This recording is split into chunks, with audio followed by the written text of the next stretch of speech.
pemerintahan daerah di Indonesia memiliki kewenangan untuk membentuk berbagai produk hukum daerah dalam rangka menjalankan otonomi daerah dan menyelenggarakan pemerintahan di wilayahnya. Produk hukum ini harus sesuai dengan hierarki peraturan perundang-undangan yang berlaku di Indonesia, di mana peraturan yang lebih tinggi akan mengesampingkan peraturan yang lebih rendah jika bertentangan. Kemudian ada jenis produk hukum pemerintah daerah, yang mana itu berdasarkan Undang-Undang Nomor 23 Tahun 2014 tentang pemerintahan daerah dan peraturan pelaksanaannya tentang produk hukum pemerintah daerah, yang mana itu terbagi menjadi dua sifat, yaitu pengaturan dan penetapan.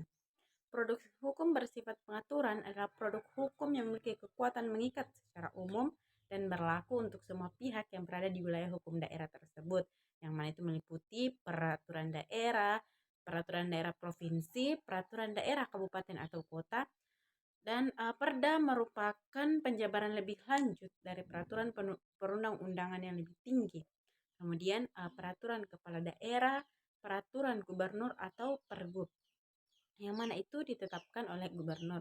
Kemudian peraturan bupati atau wali kota, yang mana itu ditetapkan oleh bupati atau wali kota. Kemudian ada peraturan bersama kepala daerah, yang mana itu ditetapkan oleh beberapa kepala daerah, misalnya bupati atau wali kota, dalam hal mengatur kerjasama antar daerah.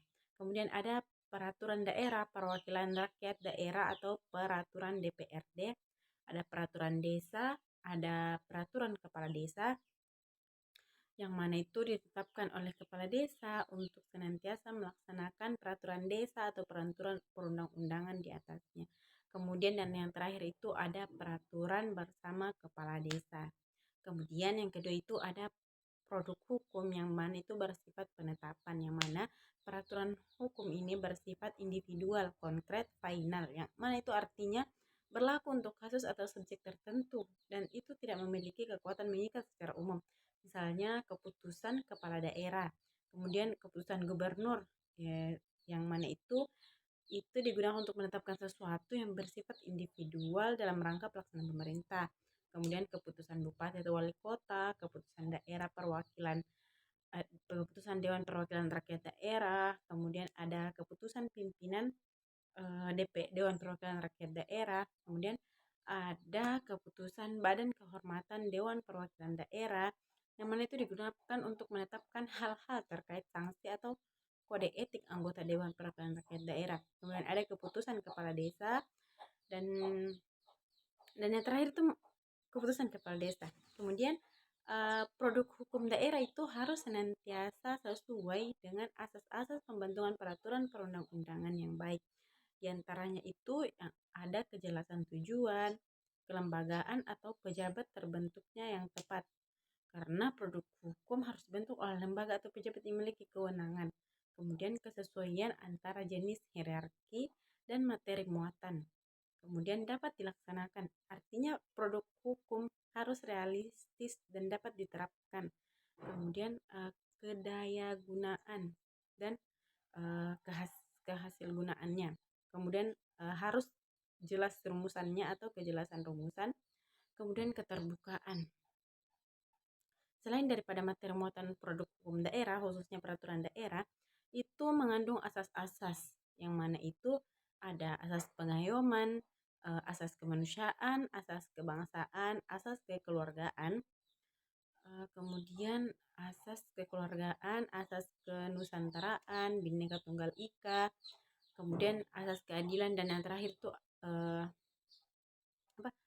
ada asas kesamaan kedudukan dalam hukum pemerintahan, kemudian asas ketertiban dan kepastian hukum, kepastian, keserasian, dan keselarasan, dan terakhir itu keseimbangan, asas keseimbangan, keserasian, dan keselarasan.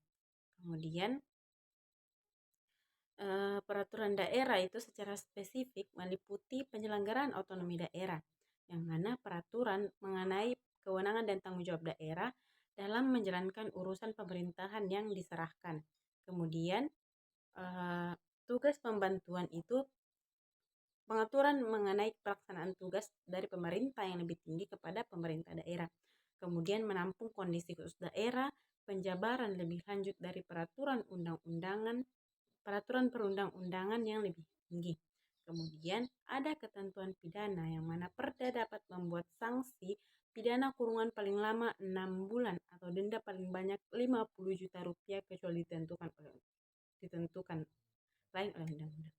Jadi kesimpulannya adalah semua produk hukum daerah ini terutama yang bersifat pengaturan wajib diundangkan dalam lembaga daerah untuk peraturan daerah provinsi, kabupaten atau kota untuk produk hukum lainnya yang bersifat penetapan.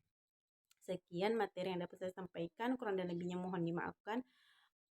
Saya akhiri dengan ucapan wassalamualaikum warahmatullahi wabarakatuh.